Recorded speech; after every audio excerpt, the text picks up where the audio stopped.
So guys, take a look. This is the grinding roller core of the grinding roller.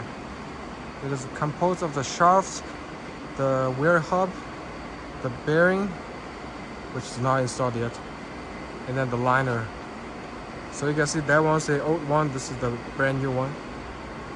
So you see the difference, huh? That is the rocker arm.